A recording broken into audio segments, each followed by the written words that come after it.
Hey everybody, Daniel Gaines here again. I'm doing videos showing what's going on in my custody case with my child to help expose the crap and the bias fathers have to deal with and everything else. I was wanting to keep my videos kind of in a pattern.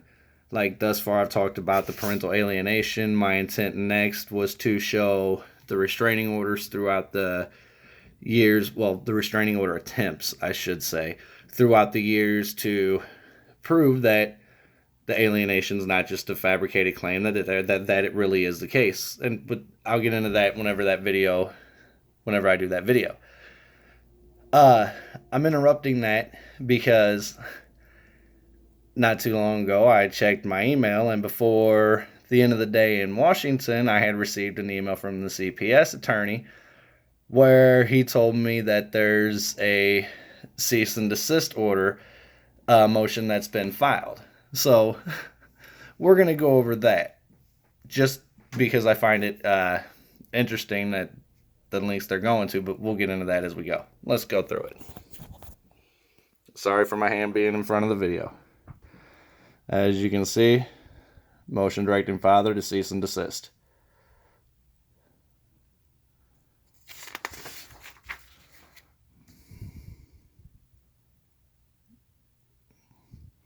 As you can see, attorneys, for the most part, I'm the only one without an attorney. We'll get into that, but I'm the only one without an attorney. Yes, I realize my email address is on there, but oh well. I got spam for a reason. All right.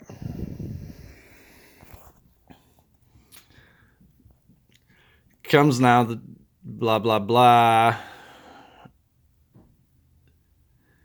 Daniel Gaines to cease and desist recording Department of Children, Youth, and Families, employees in court hearings, and distributing recordings.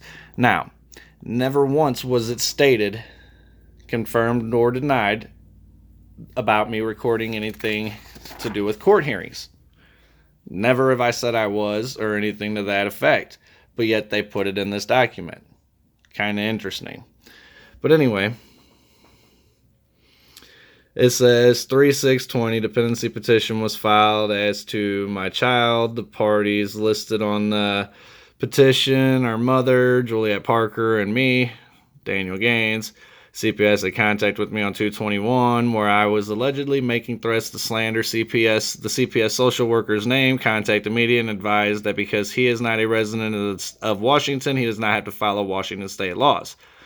Mr. Gaines has been recording staff members at DCYF after being told staff was not consenting to recordings.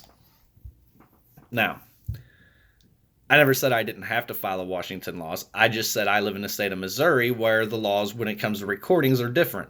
Missouri is a one-way law, or a one-way state when it comes to the laws of recording. A one-way state means that as long as one person involved in the conversation knows the conversation is being recorded, it is 100% legal, allowable, and admissible in court. I am not required to tell them I am recording. I am not required to ever tell them I recorded them if I choose not to. I told them out of a courtesy that I recorded them because I called them out in a lie and told them I had audio to prove it. But anyway, let's continue. On 4/7, Mr. Gaines sent an email to the assigned social worker, and this email in its entirety read, so let me see if I've got all this right. So all of us have the same facts, which, again, is the case. My child refusing the call today is not sure about speaking with me. In addition, it's all because of me defending my rights when the person on the call got involved without reason to. Meaning my child does not wish to speak to me because the other person on the phone. If she wouldn't have spoken up, violating the court order and doing so, my child would still wish to speak to me. My child didn't end the call until I told the one who spoke up that she spoke up in direct violation of the court order. So I'm expected to fully follow the court order and only me still, which is not legally how things work. As a result of only me following the order, I'm forced to stand up for my rights since 99.9% of those involved enjoy violating my rights. Yet when I stand up for my rights, it causes other issues like my daughter not wanting to speak with me. So I'll ask again, can all parties follow the court order so it doesn't come back on me in a negative way? I'll not be the only one following it this time. I'll ensure folks go to jail over it this time. Don't care who it is. I can prove my facts, as I can. And I'm the only one who can prove 100% of their claims. Not even CPS can say that. Don't believe me? Try me, LOL. Audio recordings don't lie. And what's worse, all I want is for the court order to be followed so my child can learn the truth about things and make an informed decision. Yet literally everyone involved but me is trying to prevent that. I'm curious as to why. Has the state gotten that open with their bias? Because it seems as such. My apologies. On 4/8 of this year, Mr. Gaines sent another email which read in its entirety, my attorney does not contact me and I have spoken with her for a total of like 7 minutes. My child does not need the state since she has me, meaning she doesn't need to be dependent on the state. She has me. She can be dependent on. I'll gladly take care of her. And I'll fully prove why I've never been an option before and why now I should be. The state is clearly not to be trusted either, and I can prove that the state has never had my child's best interest in mind. But it's not what you know, it's what you can prove in court. And I promise this to all involved from the state. I will provide evidence of things that are shocking to the conscience. That's why I want all to hear this. It's going to be epic, and I do plan to use all of this to fully change how the state of Washington goes about custody matters. Case in point, court is in 20 days. Why isn't my attorney knows nothing about the case, has 0 documents, and doesn't even know my child's age? See what I mean? LOL. This is going to be fun. For everyone else, not so much. I can honestly say at this time, you are literally the only one I don't plan to utterly destroy. Because even judges won't be spared in this. So I guess all I can say is thank you for appearing to, up to this point at least, trying to be fair and unbiased. You are a very rare one in that regard, as even some of your colleagues may end up without a job due to all of this at this point.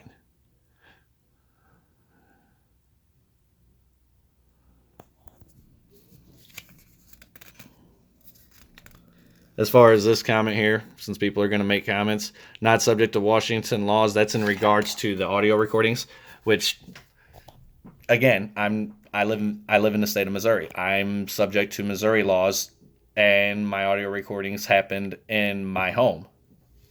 But these are emails of mine. The most recent one, we're talking about the person who's been appearing to be trying to be helpful. That's the caseworker who's now on the case. The social worker that was doing the interviewing in the last video was the investigator who lied to the courts. This guy's at least appearing to try and be fair and unbiased.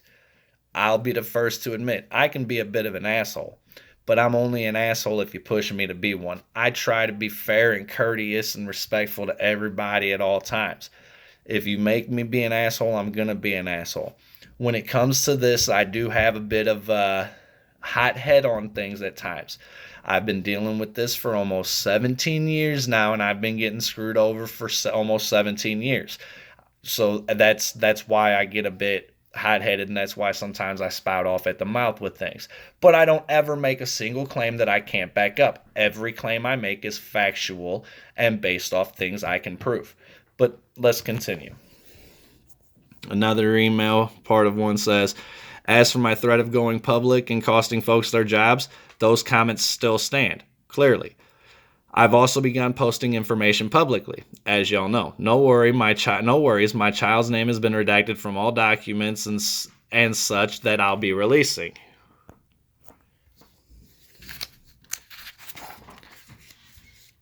Four 6, Mr. Gaines was asked to communicate through his attorney. He indicated via email that he has fired his attorney. Mr. Gaines' attorney was officially discharged on 4/27. That's because she just wasn't appearing interested in my case. She didn't do anything. She wasn't calling me. She didn't get any documents. She didn't send me any documents. Didn't discuss any documents. She just the 3 times she reached out to me, once by phone, twice by email. It was after I contacted her supervisor and everything else. But anyway, here's another email.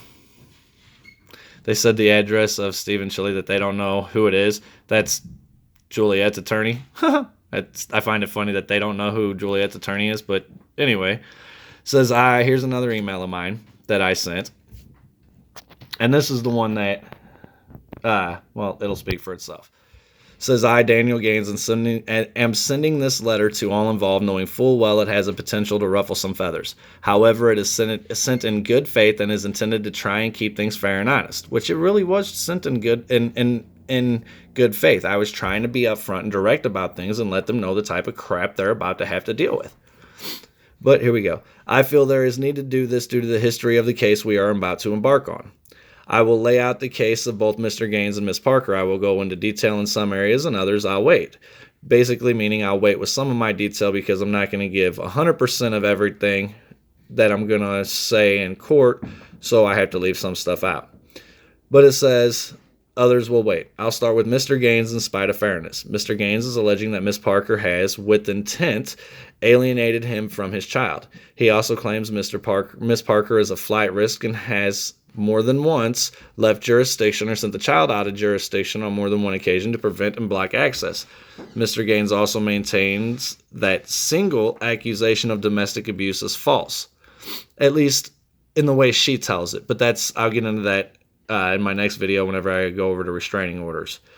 Mr. Gaines claims that the allegations of drug and alcohol abuse are unfounded. Further, Mr. Gaines will lay out a case attempting, used to be fair and objective, to prove malicious mother syndrome as well as intentional parental alienation and a flight risk on behalf of Miss Parker. Mr. Gaines will also attempt to prove a bias against him from the CPS investigator that started when Mr. Gaines had the audacity to question both a violation of law and a violation of his rights.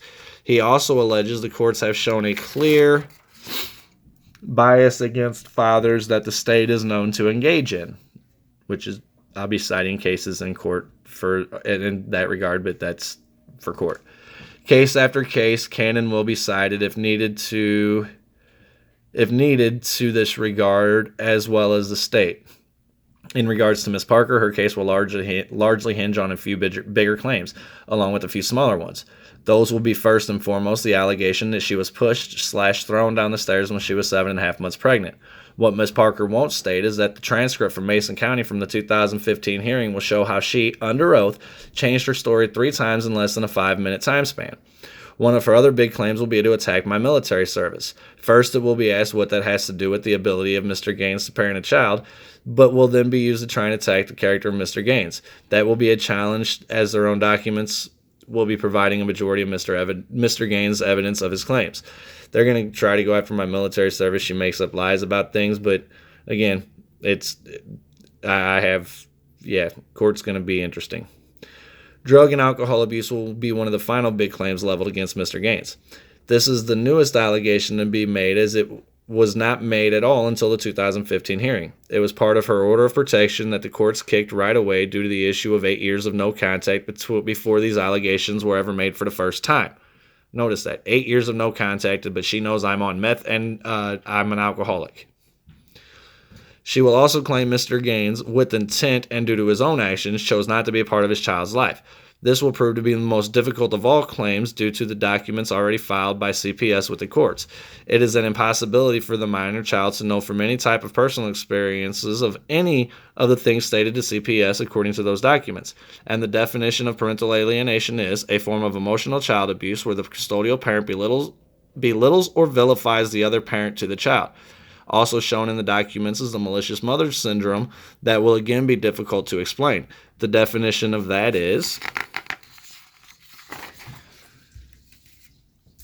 a divorced or divorcing parent seeks to punish the other parent, sometimes going far enough as to harm or deprive their children in order to make the other parent look bad. Outside of that, Miss Parker will make other claims of how she has always followed court orders in the past, but will neglect to mention the fact that while making those very claims in 2015, she was in violation of the last court order put in place by the state of California by not giving Mr. Gaines the address of the child at that time. Further, she will neglect to mention how in the same hearing she again violated the California order by sending the child out of state without even telling the courts, let alone Mr. Gaines. The courts did not even learn of this until 2 months after the child was sent out of state. See that? I know probably all will find this to be odd and unorthodox, which I clearly expected. However, my intent is pure when I say this is to try yet again to keep things fair and honest, which is all I want. I also want it noted that I'm pointing out what her case will be, as this is how things always go. I can almost promise new allegations will be made, but until such time as I receive the documents from Miss Parker's attorney, it is impossible to know what they will be. Well, so far one of them is that I threw a speaker at her head while she was pregnant. That's new. And funny, but new. I also would like it noted for the record that to date, Mr. Gaines has not received a single document from Miss Parker's attorney. So this is all done without the ability to know anything that has been alleged in those documents. I would also like it noted that this is brought about partly due to the negligent treatment Mr. Gaines has been forced to endure for more than 16 years in county. The documents will show forged signatures and all to prevent access to Mr. Gaines. Mr. Gaines is fed up with the violation of rights as well as the laws in regards to his child, and at this time does not care about going public.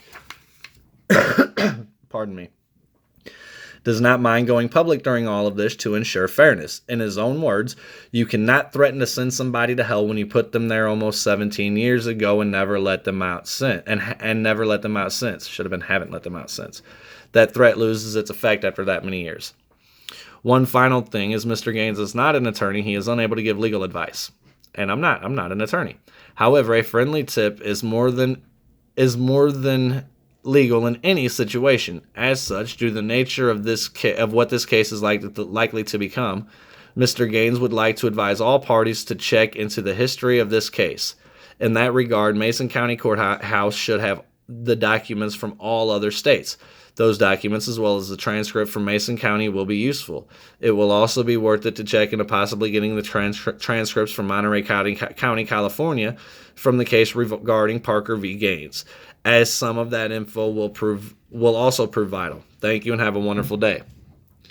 And then about the YouTube videos, it says Mr. Gaines sent the above party an email indicating, and I sent the attorneys and the CPS worker, trying to be fair and keep them to where they have all updated access to information before it's officially submitted to the courts, because anytime I have a document that I'm going to submit to the court or try to, I submit to them, but they're not letting me submit documents to the courts because I don't have an attorney, but that's for a later time and a later audio recording that will be getting put on YouTube.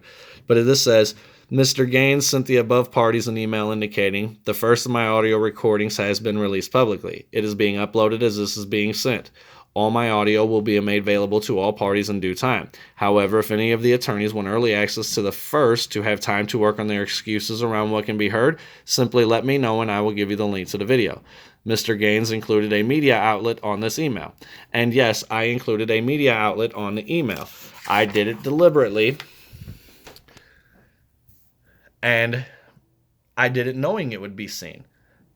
But it's also one of them things that I'm doing it to try and keep everything fair, because I've been on the receiving end of all this negative treatment and bias and everything for over a decade, almost 2 decades, in fact. It's got my daughter in criminal trouble, and now she's sitting in foster care because of negligence on the state's part and everything else. So yeah, this is going to go public. But let's continue, shall we, real quick?